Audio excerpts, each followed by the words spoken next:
नमस्कार मित्रांनो, माझं नाव प्रशांत निकम आणि महाराष्ट्र माझा या चॅनलमध्ये तुमचं सर्वांचं स्वागत आहे. मित्रांनो, आपण नेहमीच नवनवीन विषय घेऊन येत असतो. जर चॅनलला सबस्क्राईब केलं नसेल तर सबस्क्राईब करा, लाईक करा आणि शेअरही करा. त्याच्यामुळे काय होतं की आपली ही जी महत्त्वाची माहिती आहे ती आपले मित्र, नातेवाईक, इतरांपर्यंत सहजरित्या पोहोचते. आजचा विषय थंबनेलवरती तुमच्या लक्षात आलाच असेल की रिमांड, पोलीस रिमांड म्हणजे काय, किंवा रिमांड कशा पद्धतीने घेतलं जातं, रिमांडमध्ये काय गोष्टी होतात, किंवा सर्वसामान्य माणूस रिमांड म्हटल्यानंतर का घाबरतो. तर रिमांड एक्झॅक्ट काय आहे मित्रांनो, की एखाद्या माणसाने समजा गुन्हा केला किंवा एखाद्यावरती खोटा आरोप केलेला आहे, त्याला फसवलं गेलेलं आहे, ज्यावेळी त्याला पोलीस अरेस्ट करतात 24 तासानंतर त्याला मॅजिस्ट्रेटच्या समोर उभं करतात आणि त्यानंतर पोलीस एक अर्ज करतात, एक ऍप्लिकेशन करतात की त्यांना रिमांड पाहिजे म्हणून, म्हणजे पोलीस कस्टडी पाहिजे एक 8 ते 10 दिवस. तर त्या गोष्टीला रिमांड म्हणजे ऍक्च्युली याचा अर्थ होतो विचारपूस. पण आता ही विचारपूस मित्रांनो बघा, कागदोपत्री विचारपूस वेगळीच होते आणि आतमध्ये वेगळीच होते. आता या रिमांडचा जर आपण सरळ अर्थ घेतला तर आपण पाहूयात. समजा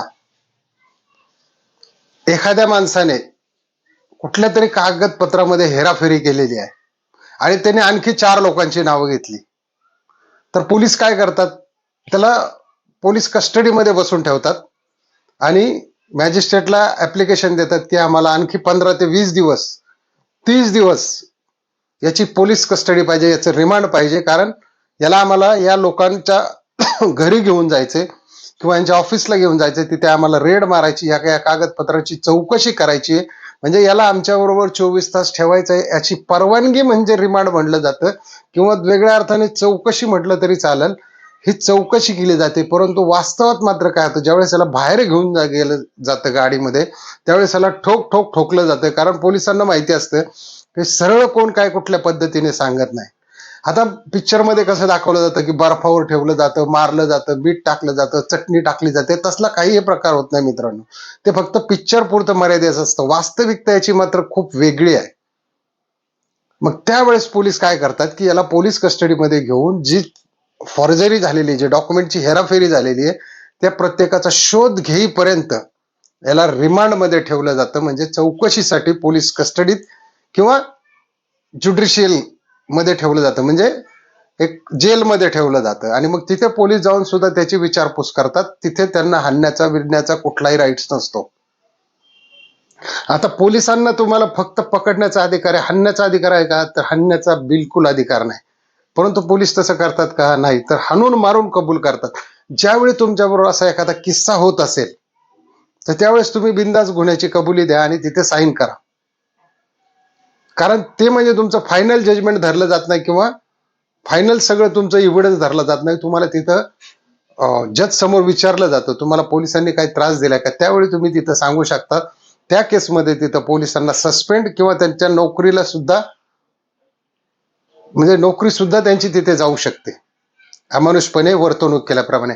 कारण असं एक सुप्रीम कोर्टाने एक जजमेंट दिलं होतं, DK बासू वशिष्ठ म्हणून, वेस्ट बेंगॉलचे, की अमानवीय व्यवहार, एखाद्या व्यक्तीबरोबर जर अमानवीय व्यवहार म्हणजे त्याला रात्रभर झोपू न देणे, गलिच्छ जागेत झोपायला लावणे किंवा त्याला उपाशी ठेवणे, तर हे फंडामेंटल्स राईट्स, म्हणजे जे मूलभूत अधिकार आहे आर्टिकल्स नंबर 21 नुसार, हे असं कुठल्याही पोलिसाला कुठल्याही आरोपी बरोबर करता येत नाही, किंवा त्याला हाणमार करण्याचा कुठलाही अधिकार या ठिकाणी शासनाने किंवा कायद्यामध्ये दिलेलाच नाहीये.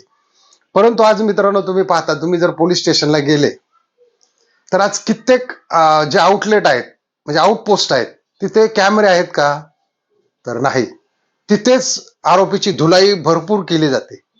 तुम्ही बघा कधी जाऊन, मी भरपूर पोलीस स्टेशनच्या आसपास म्हणजे जाऊन आलेलो आहे मुलाखतीसाठी, तर त्यावेळेस मी तिथं पाहिलेलं आहे की तिथे लाथा बुक्क्यानं तोडवलं जातं, कुत्र्यासारखं मारलं जातं. गुन्हा तर तुमचा आणखी लिहायचा आहे, कंप्लेंट FRR व्हायची, मग ती कोर्टात जायची, अंडर ट्रायल व्हायची, शिक्षा लागली नाही लागली त्याच्या आधी तुम्हाला इथं भरपूर धुतलं जातं. मग कुठला राग काढतात काही कळत नाही. हे अधिकारी, तपास अधिकारी किंवा जे काही अरेस्ट करणारे असतात ते कुठला राग काढतात काही समजत नाही.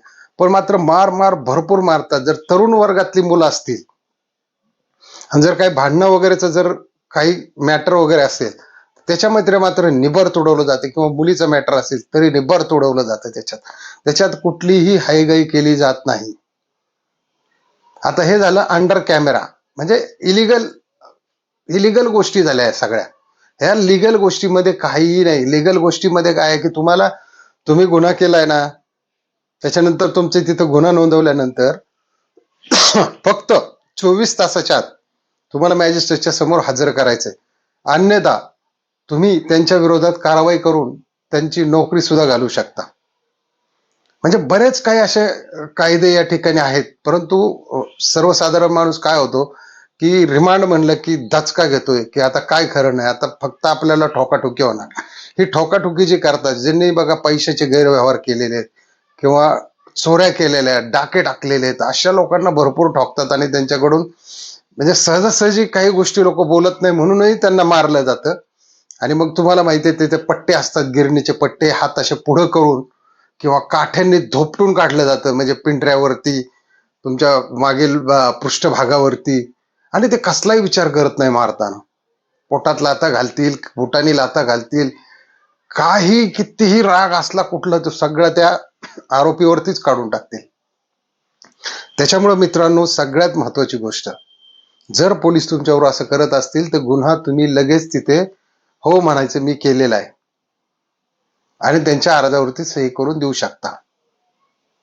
तुम्हाला पुढे आणखी कोर्टात आल्यानंतर, तिथं विचारलं गेल्यानंतर तुम्ही राजरोजपणे सांगू शकता की तुमच्या बरोबर ऍक्च्युली काय घडले.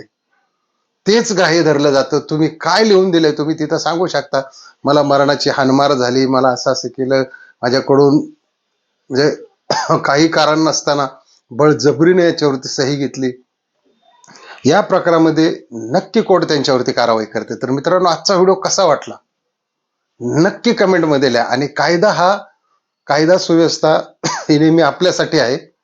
त्याच्यामुळे पोलिसांना शक्यतो घाबरायचं काही कारण नाही. आपण वेळोवेळीच तुम्हाला कायद्याचे, आता कालचा सुद्धा व्हिडिओ होताच की आपला, तो माहितीचेच व्हिडिओ असतात. त्याच्यामुळे तुम्ही हे व्हिडिओ नक्की आपल्याला सबस्क्राईब करून ठेवा, म्हणजे तुमच्या माहितीचे नवनवीन जे छोट्या छोट्या गोष्टीला माणूस बिचकतो. पोलीस स्टेशनवरून फोन आला तरी त्याला धसका बसतो, किंवा पोलिसांनी बोलवलं तरी धसका बसतो.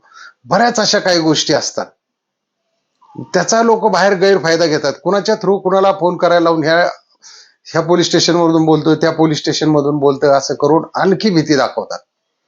तर कुठलीही मनामध्ये भीती किंवा शंका न बाळगता बिनधास्त तुम्ही पोलीस चौकीला जायचे, काही होत नाही. पोलीस प्रशासन हे आपल्या सेवेसाठी आहे, आपण त्यांच्या सेवेसाठी नाहीये. त्याच्यामुळं मी नेहमी सांगत असतो की आपला चॅनल सबस्क्राईब करून ठेवा. आपण असेच नवनवीन व्हिडिओ तुमच्यासाठी आणत असतो. आणि लाईकही करत जा आणि शेअरही करत जा, म्हणजे अतिशय महत्वाची माहिती पुढेही जाते. तर मित्रांनो, चला पुन्हा एकदा, व्हिडिओ आवडला असेल तर नक्की सबस्क्राईब करा.